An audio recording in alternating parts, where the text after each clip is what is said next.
So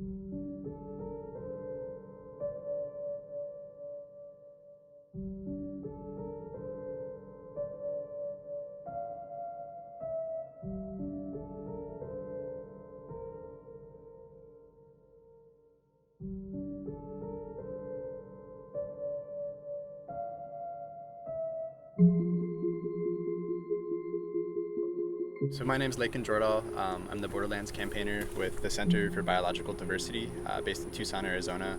Right now we're actually standing in a national wildlife refuge tract of the lower Rio Grande Valley. This very area where we're standing right now could potentially be bulldozed to make way for the border wall and the enforcement zone that will accompany the border wall at any point in the next couple weeks. So in the area that we're standing right now, 28 different environmental and public health laws were waived.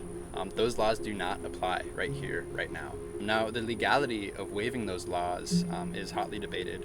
My organization, the Center for Biological Diversity, has filed numerous lawsuits challenging that waiver of law. But while those lawsuits are currently working their way through the courts, construction on the border wall has already begun, and the destruction of this wildlife habitat is happening right now.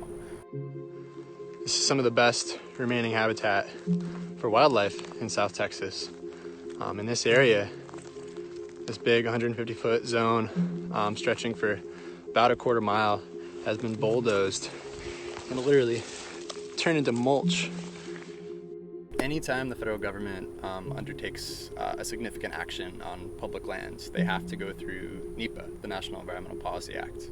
And that means really an exhaustive survey of what the impacts of those actions will be. In this case, they have entirely waived that law and really have refused to look at the impacts the border wall will have on endangered species, on the flow of water, on habitat connectivity, and on public health and people's access to this land. We've demanded for months that Border Patrol hold a public hearing on this issue so people impacted by the project can go and make their voices heard.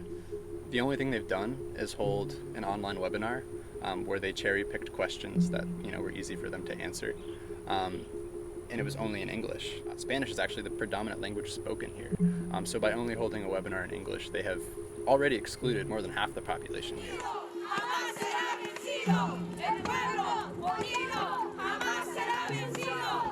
We're left in the dark. We have no idea when they're planning to break ground here. There seems to be no rhyme or reason to their actions. They certainly aren't returning any of our phone calls or phone calls from concerned landowners. And while a lot of funding has been approved for border walls here, we really do believe that if we create this groundswell grassroots movement, there will be enough pressure to force DHS to stop their actions and to cancel some of these contracts. We have to keep fighting because places like this are too special to lose.